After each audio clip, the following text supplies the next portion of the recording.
Dia de festa é um dia especial, não é mesmo? A tristeza fica trancada num baú, enquanto a alegria corre solta por todo lado. Todos os sentidos são convidados.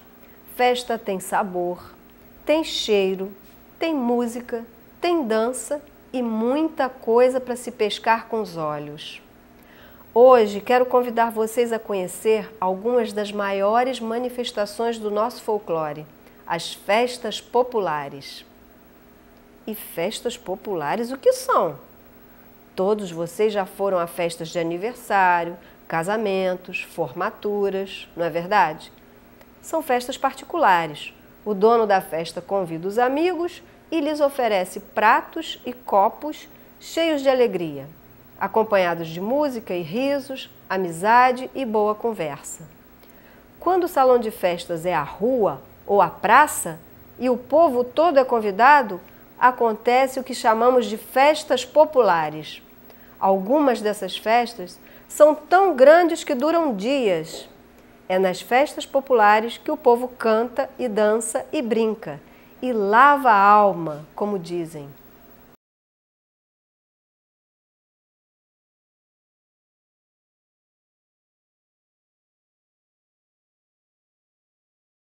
O conceito de patrimônio imaterial ele surge na década de 80, em contraposição ao conceito de patrimônio material, né?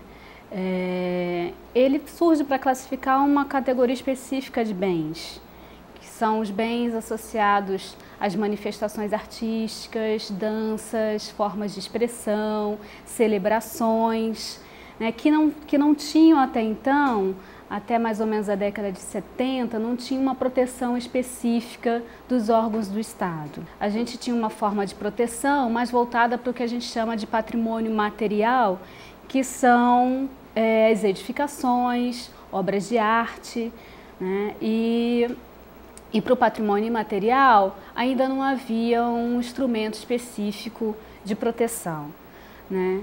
Nós tínhamos anteriormente o que a gente chama aí de folclore, que eram estudos, documentações, isso no final do século XIX, início do século XX, e com grandes expoentes nacionais como Mário de Andrade, Câmara Cascudo, né, que faziam a documentação dessas manifestações culturais, da produção artesanal, das danças, e que ficou conhecido como folclore nacional. Essa forma de documentação ela é muito diferente do que a gente chama hoje de patrimônio imaterial, embora pareça que é a mesma coisa, né?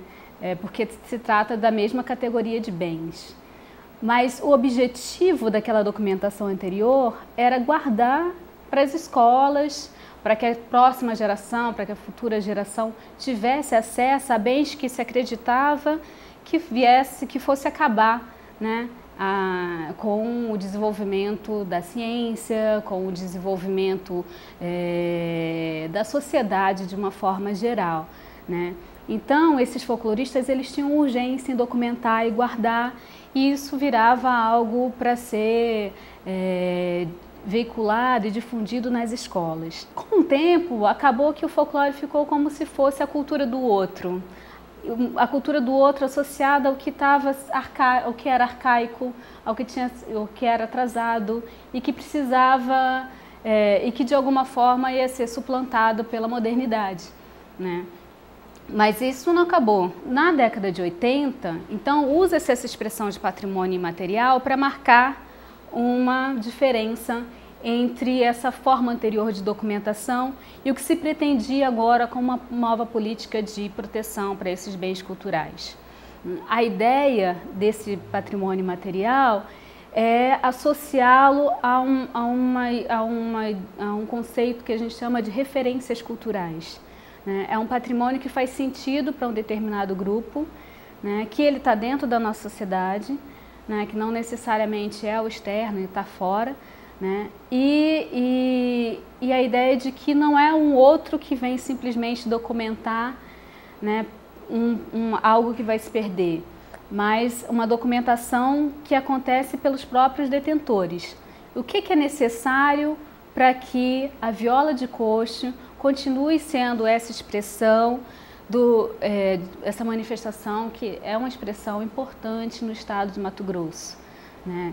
E está associada a danças como o siriri e outras expressões como o cururu, né? O que é necessário fazer para que esses detentores continuem a produzir essas manifestações? E aí, diferente da política anterior, da preservação do patrimônio material, que nós tínhamos, que tinha um instrumento chamado de tombamento, né?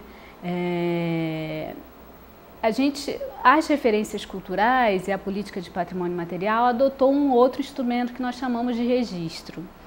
O registro, ele permite essa dinâmica, a manutenção dessa dinâmica, reconhece a dinâmica desses bens culturais. Reconhece que esses bens, eles vão evoluindo com o tempo a partir da forma como esses grupos se apropriam desses bens, e as novas gerações se apropriam também.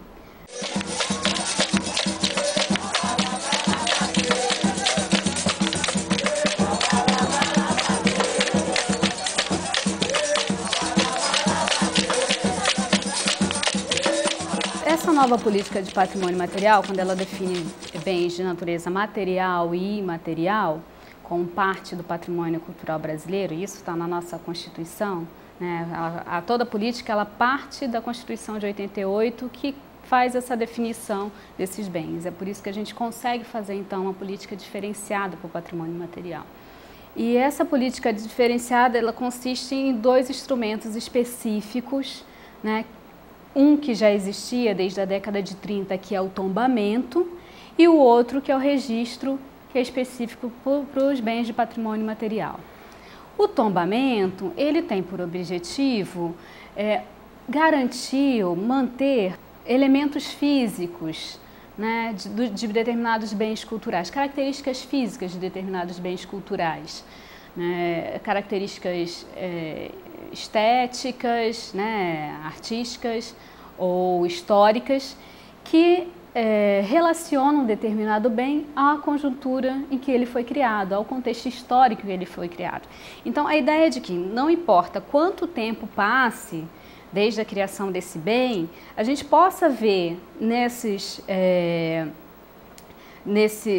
bem cultural o pensamento histórico, as referências técnicas, o instrumental técnico, as representações que eram de uma determinada conjuntura política, social, histórica de época. Então, para manter essas características físicas, o IPHAN institui um determinado controle. Se você possui um prédio histórico que é tombado, para fazer qualquer alteração nesse prédio, você precisa da autorização do IPHAN para isso. O instrumento do registro, ele respeita essa característica dos bens culturais, que é essa dinâmica cultural. Então, os bens culturais, eles se constituem e se mantêm até hoje porque há uma certa inovação dentro deles, que faz com que eles continuem sendo aceitos pelas novas gerações. O Círio de Nossa Senhora Nazaré, que é uma festa que tem mais de 300 anos, tem um elemento que é fundamental, que é a corda, né? Um elemento de fé, que hoje qualquer um que conheça um pouco melhor o Círio sabe que a corda é um dos elementos principais dessa festa e que os promesseiros fazem de tudo para pegar essa corda. Só que essa corda não existia desde o século XVIII, né? Ela foi introduzida no início do século XX, quando a Berlinda da Santa atolou num lameiro e então botaram uma corda para puxar. Depois disso, esse virou um elemento fundamental da festa. Como também a viola de coxo, que era feita com tripa de macaco, que tinha as cordas, o cordeamento feito com tripa de macaco, e hoje é impossível manter a produção da viola com tripa de macaco mesmo, porque aumentou a produção e a venda desse bem cultural. Então, há uma dinâmica cultural, mas essa dinâmica cultural, ela não modifica a essência desse bem. O Círio de Nazaré ele continua sendo o que é, né? E hoje ele não só é patrimônio cultural do Brasil, como ele é patrimônio cultural da humanidade também, né? Reconhecidamente. São 2 milhões de pessoas nas ruas no período do Círio. Né? Então, isso mostra a força e a importância desse bem, apesar das modificações que vêm acontecendo ao longo dos anos. Então, a política de registro, ela não pode ser igual ao de tombamento. Ela não demanda autorização do IPHAN para que mudanças aconteçam nesse bem, mas ela propõe uma revalidação a cada 10 anos para ver se essas alterações elas descaracterizaram tanto esse bem cultural a ponto de que ele deixe de ser, então, referência para um determinado grupo. É uma política que trabalha com a ideia de referência, que são valores e sentidos de uma determinada manifestação para o grupo de detentores, que a gente chama de detentores, são aqueles que praticam essa manifestação cultural. Vento balançou a palha do coqueiro. Coco que estava maduro despencou, caiu primeiro. Lá na praia tem coqueiro. Quem plantou foi Iemanjá. Se o coco estiver maduro, o vento vai derrubar. Vento balançou a palha do coqueiro. Tomara que você caia, mas não quebre a sapucaia quando o vento balançar. Na praia da Maralina, na sombra do coqueiral, tem roda de capoeira no toque do birimbau. Vento balançou a palha do coqueiro, coco que estava maduro despencou, caiu primeiro. Quando a gente fala do patrimônio material, a gente se sente, né, envolvido muito mais com o patrimônio material. Quando a gente fala do frevo, falar do frevo em Pernambuco, em Recife, é envolver toda a sociedade. Falar do Círio Nossa Senhora de Nazaré é envolver toda a sociedade paraense. Né? Falar do samba é envolver grande parte dos cariocas e até dos brasileiros. Né? Então são manifestações que são vistas como nossa e por isso essa ideia de ser patrimônio cultural do Brasil. Então muda aquela ideia, né, que a gente tinha de uma manifestação do folclore, né, distante, dissociada de grupos específicos, para o que a gente chama hoje de cultura popular, né, que é muito mais próxima do que toda a sociedade vive. É claro que você tem grupos específicos que fazem com que determinadas manifestações aconteçam, né, embora grande parte da sociedade se sinta envolvida por isso. Quando você fala do acarajé, das baianas de acarajé, que produzem o acarajé, são as baianas, as detentoras, que a gente chama, são as detentoras dos bens culturais. Então são as baianas que são as responsáveis, então, por pactuar junto com o Estado essa política de salvaguarda que vai garantir a longevidade dessa manifestação. Mas falar do acarajé é falar também de todos os baianos e de todo mundo que gosta de comer o acarajé. Né? Olha, olha, ela é dona do mundo. Olha, olha, Iansã venceu guerra. Olha, olha, ela é dona do mundo. Olha, olha, Iansã venceu guerra. Reparrei, Iansã, reparrei minha mãe.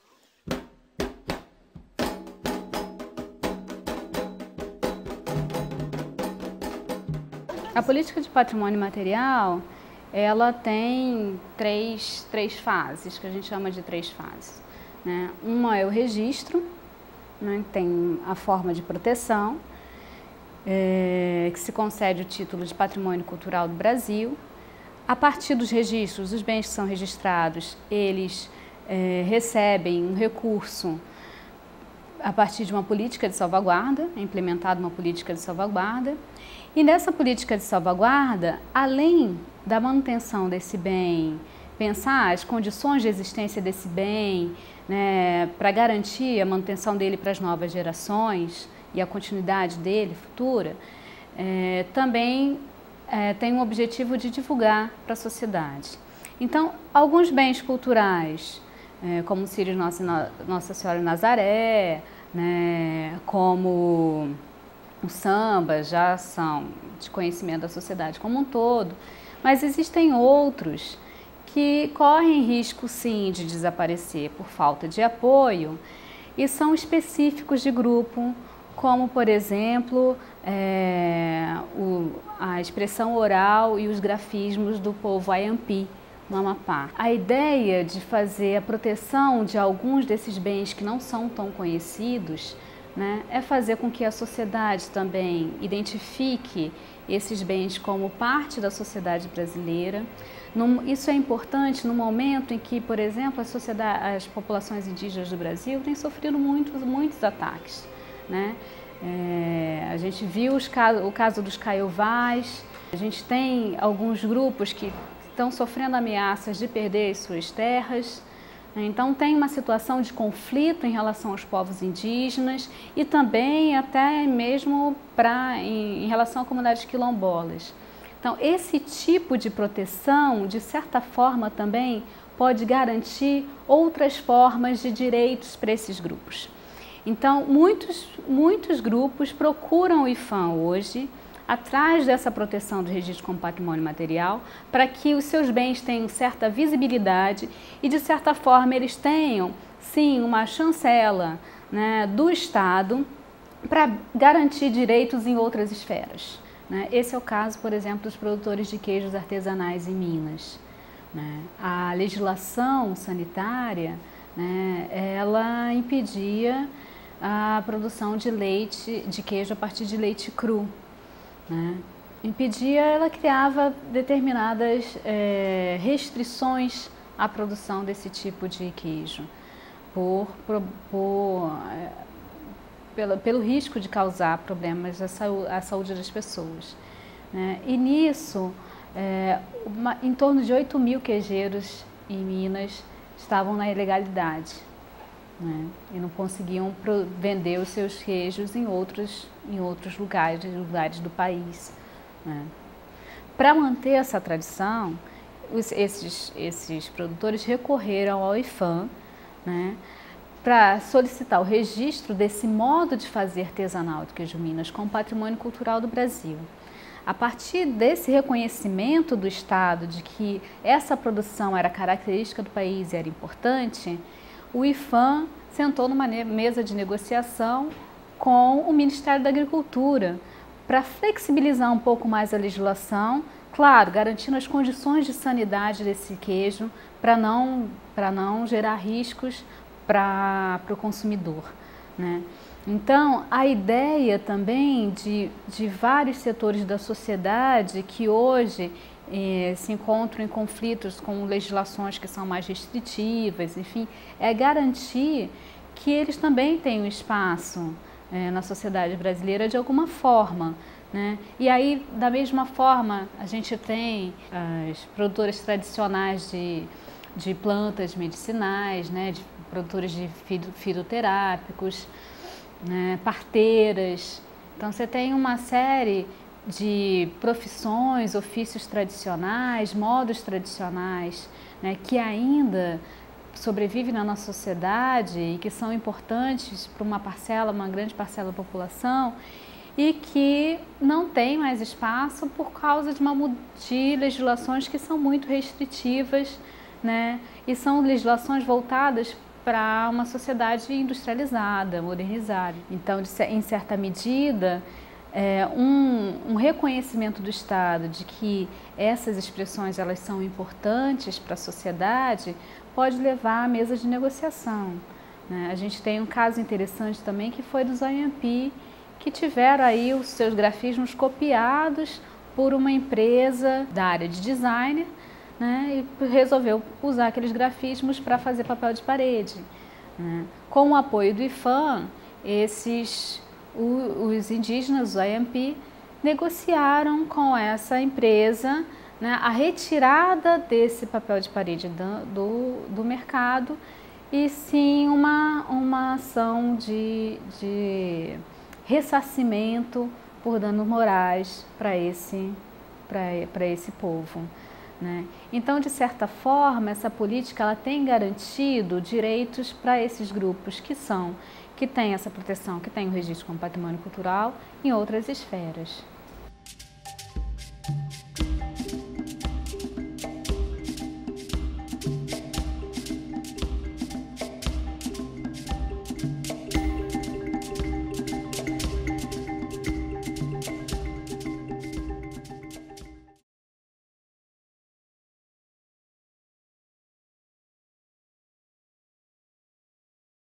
A política de registro, ela institui 4 livros, né? Todos os bens eles podem ser inscritos num desses 4 livros, e alguns bens são inscritos em mais, tem bens inscritos em mais de um livro, dependendo do direcionamento que você queira dar para a ação de salvaguarda. Então você tem um livro que é o livro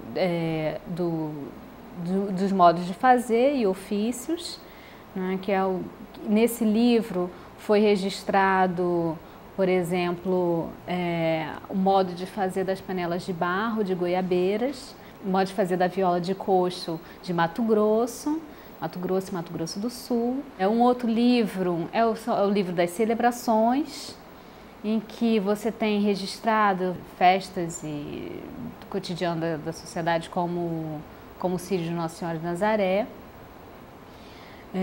O Bumba Meu Boi do Maranhão foi registrado nesse livro das celebrações, porque mais do que uma expressão cultural, ele é uma celebração mesmo para a sociedade maranhense, né, como um todo.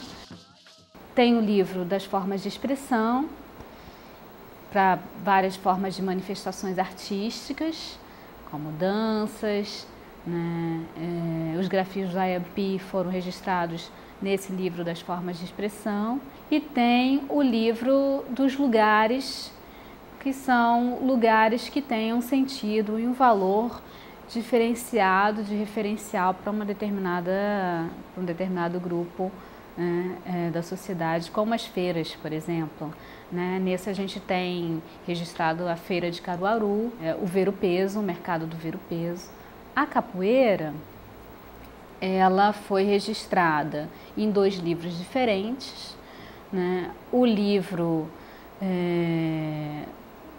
de ofícios, do modo de fazer ofício, para o mestre de capoeira, porque entendeu-se que essa manifestação ela se manteve viva ao longo dos anos muito por causa do papel desse mestre, e pensando na ideia do registro como forma também de negociar direitos em outras esferas, né? Há um interesse dos mestres em obter aposentadoria e serem reconhecidos também para fins trabalhistas, né? E a roda de capoeira foi registrada como expressão no livro das formas de expressão, né, também como um espaço importante, referencial dessa manifestação cultural.